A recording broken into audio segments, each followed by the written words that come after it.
Hi everyone, welcome back to this video series where I take a 3D model that I created from Blender and I turn it into an Unreal project that's fully interactive.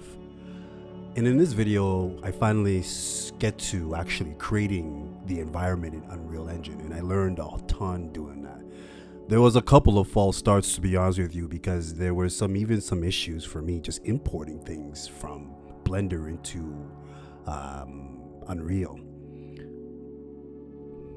I learned about some pivoting issues that comes with it, or not issues, but just things that I realize I have to keep in mind when importing 3D geometry from Blender, or I guess any program it might seem to, but specifically Blender into Unreal.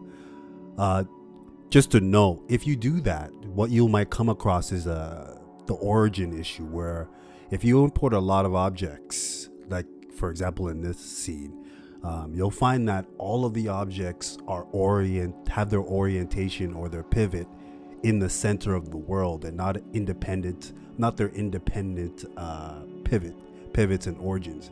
So this can be an issue to you, especially if you plan on animating these objects in your Unreal project.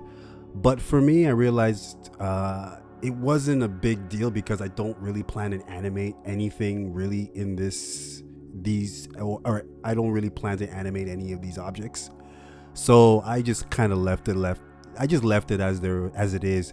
There are some kind of solutions that you can use, but I just wasn't sure if it would cause problems in the future or in other departments. So I just left the pivoting issue as it is. Also, on a side note, I realized there was some initial issues with the geometry that I imported. I didn't realize this while I was doing it in Blender, but my original 3D scene had holes in the ceiling, which I actually did realize. I just kind of ignored it because thinking it was just some sort of rendering artifact, but it was actually holes in the geometry of the ceiling. And I realized this when I imported the model into this Unreal Engine and was able to just pretty much browse around and hover around the scene and realize that the roof was hollow in some parts. So ultimately I just solved this by just creating a simple cube geometry and just used it to block the roof and block any kind of light that might be leaking in from there. It was definitely a learning process. There was a lot of things I really didn't know how to do, and I had to go out there and kind of just learn how to do many of the things that you're seeing in this video right now. Everything from the lighting to post-processing volume, HDR imagery, texturing and shading, of course. Those are just things that I really never really learned too in depth before, but this was a great exercise to learn those things, because those are pivotal things to learn. I mean, it was not easy. There was definitely a lot of stumbling around, and especially when it came to I was having issues with ray traced reflections. I just had some strange kind of results.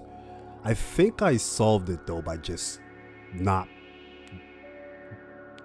pretty much not having refractions on my window.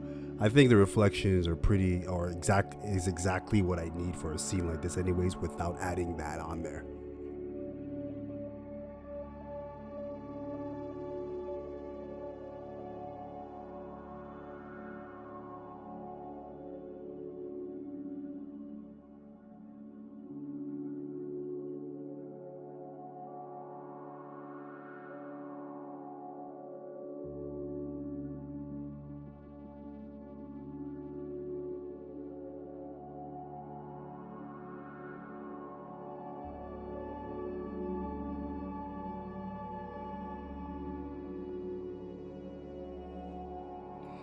But for the most part, after those first initial hurdles, it was pretty smooth creating most of the things that you see here, like the volumetric fog, the lighting itself. It was easier than I thought it would be to create those things. They weren't that much of a hassle, and the lighting, I really thought that it was just one of the easiest parts of doing this. For the most part, after the first initial setups and hurdles, most of the process was just fine-tuning the way I wanted things to look. So when it came to the lighting, the texturing a bit, the clouds, the environment, it was just more about just playing, tweaking, making things just the way I just wanted it to end up being.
All in all, I think I was ultimately satisfied with the look and feel that I finally got in the last part of things.